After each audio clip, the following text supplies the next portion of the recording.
পাগলা মসজিদের দান নিয়ে রয়েছে নানা কাহিনী ও বিশ্বাস।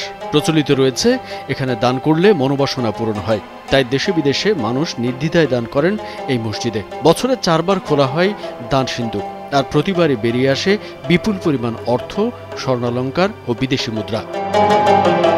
দেশের অন্যতম আয়কারী ধর্মীয় প্রতিষ্ঠান ঐতিহাসিক পাগলা মসজিদ ও ইসলামী কমপ্লেক্সের এবার ওয়েবসাইট ও অনলাইন ডোনেশন কার্যক্রমের আনুষ্ঠানিক উদ্বোধন করা হয়েছে।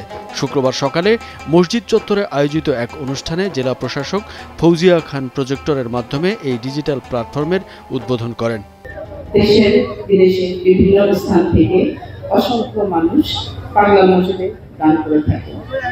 যারা এই কষ্ট স্বীকার করে আসতে পারেন না, তারা পাগলা মসজিদে দান করার ক্ষেত্রে একটু অসুবিধার ভিতরে পড়ে এবং কখনো কখনো প্রতারণার শিকারও হয়।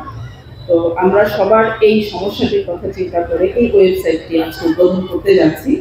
এর ফলে যেটা হবে যে দেশে বিদেশে যেখানেই থাকেন না কেন, এই ওয়েবসাইটে গিয়ে আপনি নগদ, বিকাশ, ডেবিট, ক্রেডিট যে ধরনের কার্ডগুলো আছে তা দিয়ে আপনি আপনার সামর্থ্য অনুযায়ী যদি পাগলা মসজিদে দান করতে চান, ঘরে বসেই করতে পারবেন। জেলা প্রশাসক জানান, দীর্ঘদিন ধরে কিছু অসাধু চক্র সামাজিক যোগাযোগ মাধ্যমে পাগলা মসজিদের নাম ব্যবহার করে প্রতারণা করে আসছে। অনেকেই দান করতে চাইলেও নির্ভরযোগ্য মাধ্যম না থাকায় দান করতে পারছিলেন না। এসব বিষয় মাথায় রেখেই এই উদ্যোগ নেওয়া হয়েছে। আপনারা জানেন যে অনেকে মানত করেন, আমাকে প্রায় সময় ফোন করেন, দেশে বিদেশে আছেন, বলেন যে একটা ঠিকানা দেন, আমরা এখানে পাঠাই। কিন্তু দানটা যথাযথভাবে আসাটা উচিত। নিজে দিতে পারলে খুব ভালো, না হলে বিকল্প ব্যবস্থায় কিন্তু দেওয়ার ব্যবস্থা।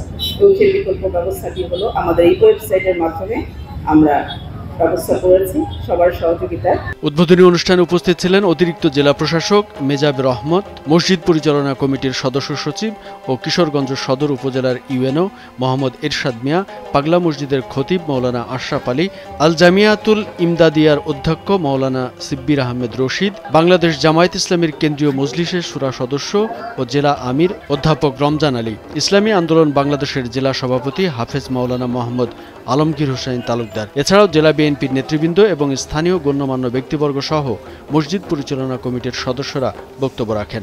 হঠাৎ করে এই যে পাগলা মসজিদে নামাজ পড়ার জন্য শুক্রবার জুম্মা বেড়া দিন এখানে রাতে 27 জন লোক আসছে নামাজ পড়ার জন্য।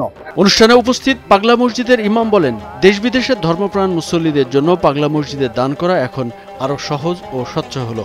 ওয়েবসাইটের মাধ্যমে এখন বিকাশ, নগদ ও ব্যাংক পেমেন্ট অপশনে অনলাইনে দান করা যাবে। সুবিধা এখন থেকে হবে, সরাসরি পাগলা মসজিদে দান করা যাবে। এটা অনলাইনে একটা ব্যবস্থা আজকে উদ্বোধন করা হলো। এখন থেকে আশা করতেছি যে দানকারীরা যারা ডোনেট করেন তারা প্রতারকদের প্রতারণায় আর পড়বেন না বলে আমার বিশ্বাস। পাগলা মসজিদের দান ব্যবস্থাপনাকে আধুনিক প্রযুক্তির সঙ্গে সমন্বয় করে আরও স্বচ্ছ ও জনবান্ধব করতেই এই উদ্যোগ নেওয়া হয়েছে বলেও জানান উপস্থিত বক্তারা। আর এখানে আমরা সপরিবারে আসছি, এখানে কোনো কিছু মানত করা হইলে এটা ফুলফিল হয়, আর পরে মানতের পরে যেটা মানত করা হয় সেটা দিতে আসা হয়। আর এখানে আসতে শান্তি লাগে, ভালো লাগে, সেই বিশ্বাসে আমরা আসছি। আমরা সপরিবারে আসছি, আমার হাজবেন্ড, আমার শাশুড়ি, আমার যা, আমার বাচ্চারা সবাই মিলে আমরা আসছি। এই ডিজিটাল প্ল্যাটফর্মের মাধ্যমে পাগলা মসজিদ এখন প্রযুক্তি ভিত্তিক আধুনিক ব্যবস্থাপনায় এক নতুন দিগন্তে যাত্রা করল। জনসেবামূলক কাজে এটি আরও বেশি স্বচ্ছতা ও জবাবদিহিতা নিশ্চিত করবে বলে আশা সংশ্লিষ্টদের। কামরুজ্জামান আরিফ, ভোরের কাগজ।